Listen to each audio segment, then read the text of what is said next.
right, just so you know, on the Google Doc that has your recipe, I've added in parentheses next to each measurement the cut in half measurements.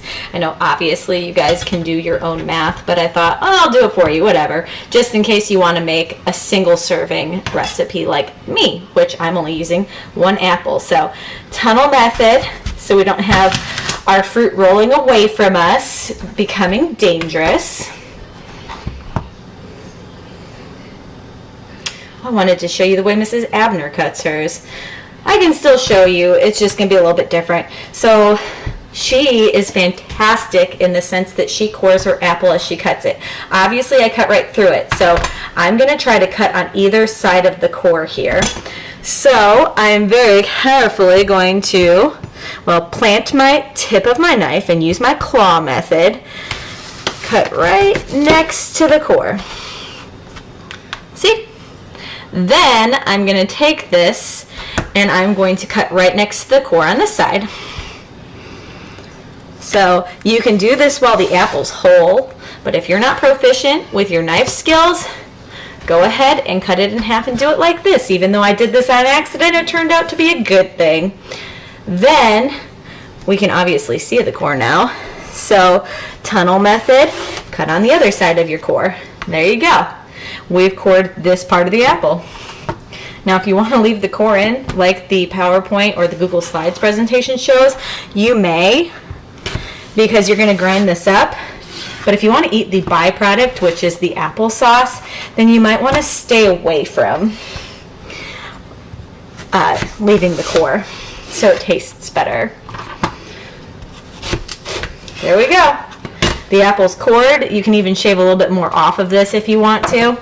Now we're just going to cut this up into small pieces. So tunnel method, or not tunnel method, claw method, claw method, claw, claw, claw, claw, claw. So I'm just trying to cut it up into small pieces. You can see these are dices, because the smaller you cut it up, the better, because of the fact that we're trying to get this to really soften up so that we can puree it. So claw, claw, woo-wee. My apple pieces are sliding around. Now I'm going to take this guy off, because if I try to cut on top of him, it might cause my knife to slip because the skin might be too hard.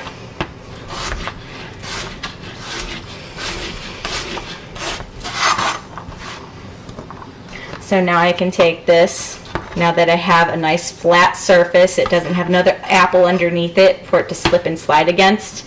Now I can definitely take this and just cut it up real quick. Now notice, knife skills, I am not picking my knife up off of the cutting board. I am literally, and we'll get there in a second when we do some more rocking method cutting. See, my knife is staying on the cutting board. And actually, I'll do this at a different angle for you to make it a little bit easier for you to see that. So first of all, tunnel. And now you can see that my knife is never lifting from the cutting board. So I'll show you a little bit more of that. Oh, I can hear Faye from her bedroom. She's taking a nap and she's yelling, "Dad, Dad!" Probably, "Let me out!" So I'll show you some more of this. Hopefully my hand's not in the way, because obviously I'm concentrating on the apples and not the video right now.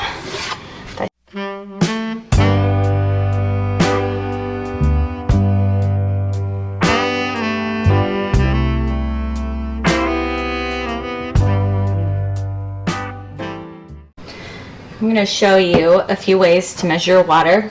The next step says that I need to add the water, the cinnamon, and the apples to the blender and let it blend for about 5 minutes. So we have these cups at school, which you can look at the measurement right here and actually look at it from a, oh, I should probably put this in the middle of the screen. Look at it from above, because you can see this from above. Otherwise, most of our liquid measuring cups, you have to look at it from the side. Now this only measures 4 tablespoons and I need 6 tablespoons. So I could measure this up to 4 and then measure it again up to 2 for my water to get my 6. Or I have this fun cup here, and you can see that it does tablespoons here, it does teaspoons, it does ounces. This is wonderful. So I'm actually going to get eye level with this, and I'm going to measure this up to 6 tablespoons so that I don't have to measure it twice. And I have my water in my cup so I can be on my flat surface and eye level with it. Here is our 6 tablespoons. Now, something I mentioned during the read over of the recipe is that this recipe does vary in amounts of ingredients depending on how big your apples are. If you have really small apples, this recipe actually works perfect. But if your apples are pretty big, you might have to add more liquid. I wouldn't add more sugar because this is pretty sweet. In fact, you might want to cut it down if you don't want too much sugar. So I want you to keep that in mind. I also want you to notice that I just came here. I'm no longer eye level with it. And it looks like it's off by like that much. But when I get eye level with it, it's perfect. So that glass distorts the measurement, and that's why it's so important to be eye level with your liquid measurements. So we're going to add I'm actually going to put my half a teaspoon, and remember, these aren't the measurements I told you because I'm cutting my recipe in half and only using 1 apple. So I'm going to put my cinnamon in first, then I'm going to add my water to help, it kind of mixed it up a little bit, and now I'm going to add my apples.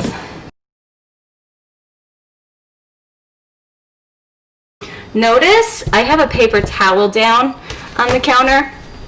I told you guys during class I told you that I put a wet washcloth down, single layer, so that it is thick enough so your board doesn't slip and slide. Just 1 layer of paper towel is going to be too small or too thin to prevent this from slipping and sliding.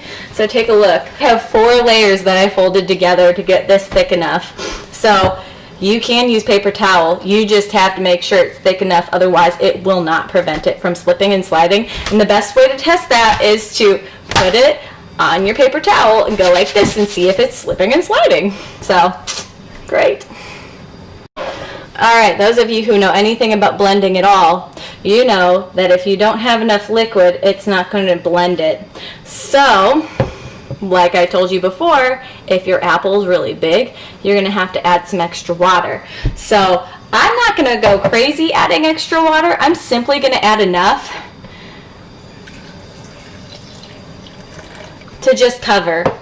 I know they lifted a little bit, but if they didn't float a little bit, it would just cover your apples. If I put this in the blender and it doesn't seem to want to chew it up, then I just have to add more. So cooking is common sense. It's just a lot of playing around, especially with a recipe that depends on the size of your ingredients, which obviously I can't go, I need a 4-inch apple.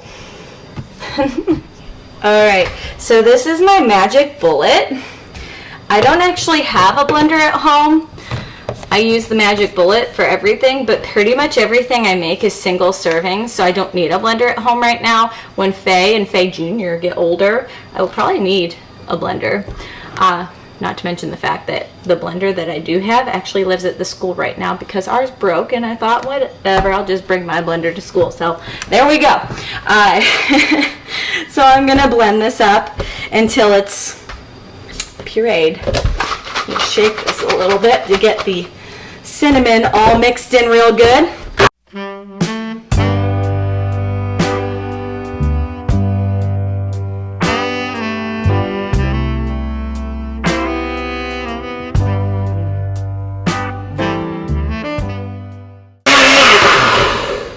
Alright, that was not 5 minutes, but this magic bullet does a fantastic job crushing up anything that you add to it, especially since it mixes it so viciously.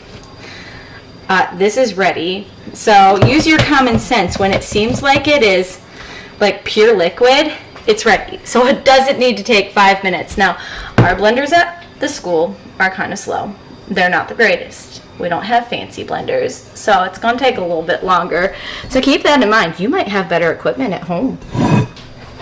All right, now I am going to add the contents of my blender.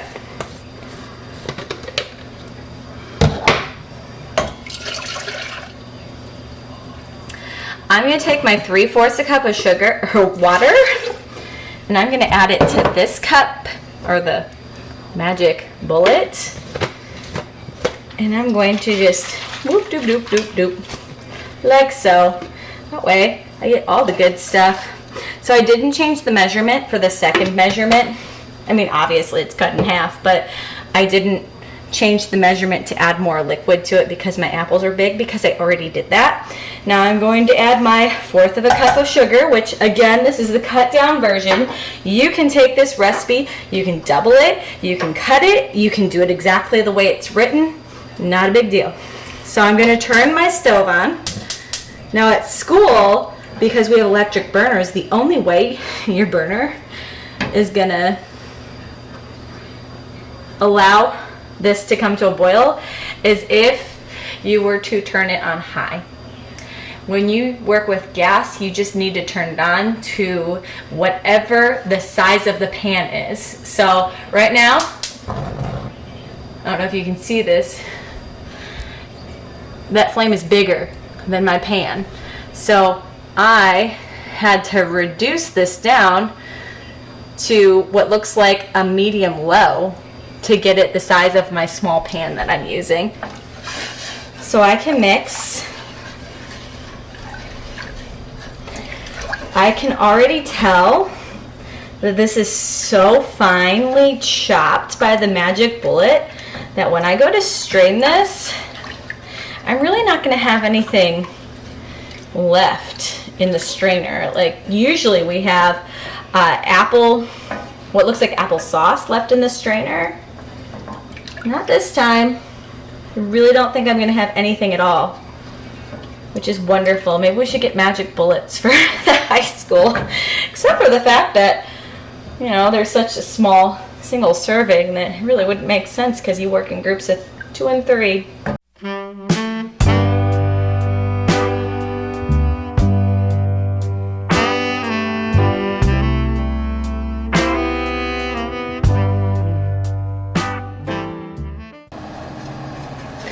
Alright guys, this is at a simmer now.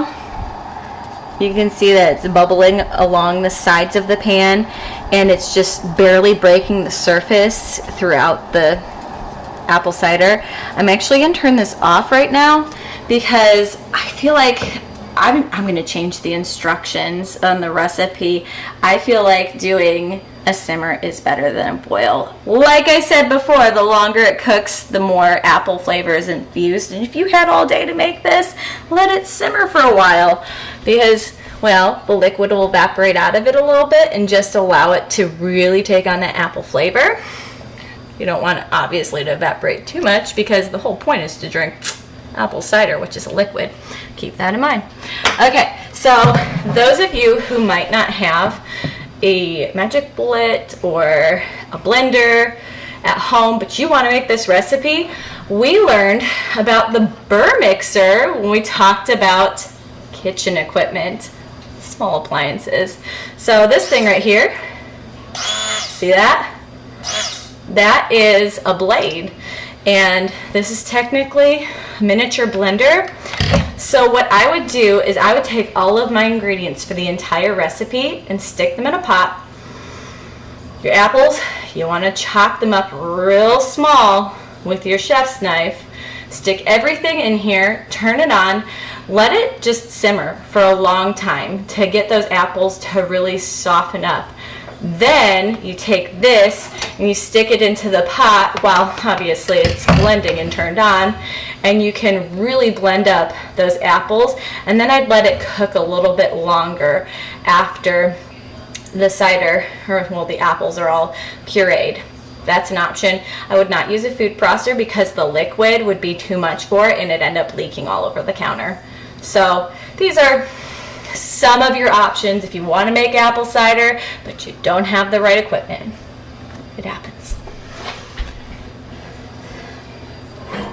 Now, we're going to strain this. I'm doing this by the sink, but I want you to be able to see what I'm doing, so I'm not going to do it in the sink, but you should probably do this over the sink at home. Let's take a look at how well our apples did with the pureeing.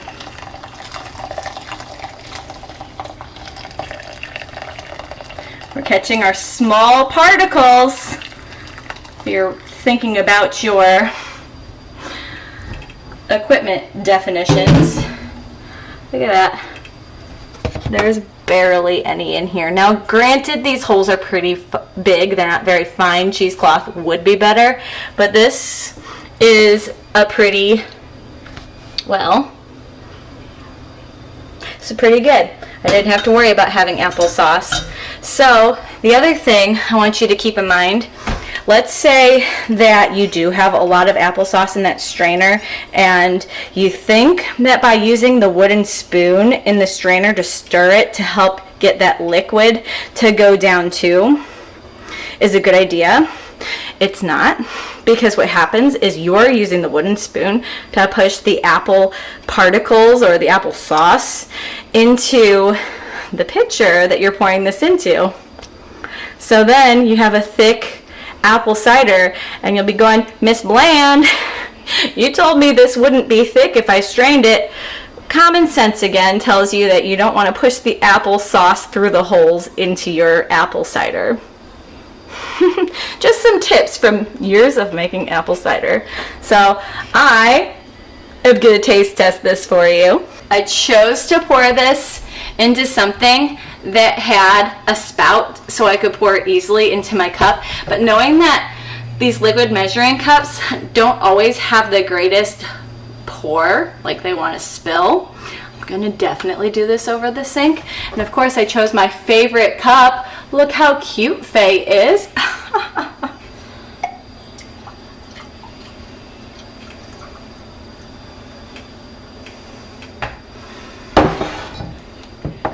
Okay.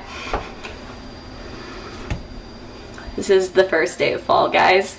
By the time you watch this in a few weeks, obviously it won't be the first day of fall anymore, but I'm ringing in the fall season with a hot cup of apple cider.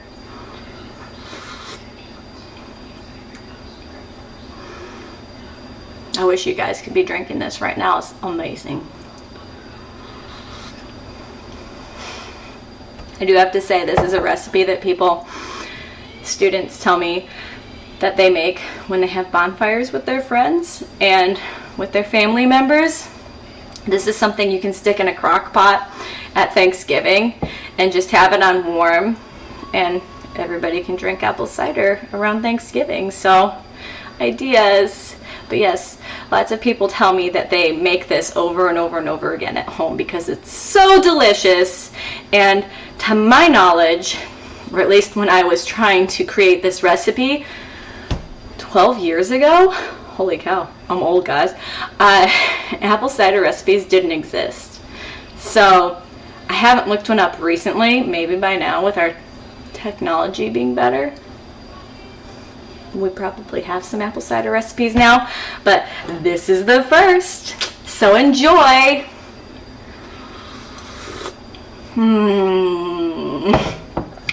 You can see I did my single serving with one large apple, and I still have a good amount left. I don't know, this isn't gonna make it until my husband gets home tonight. Darn.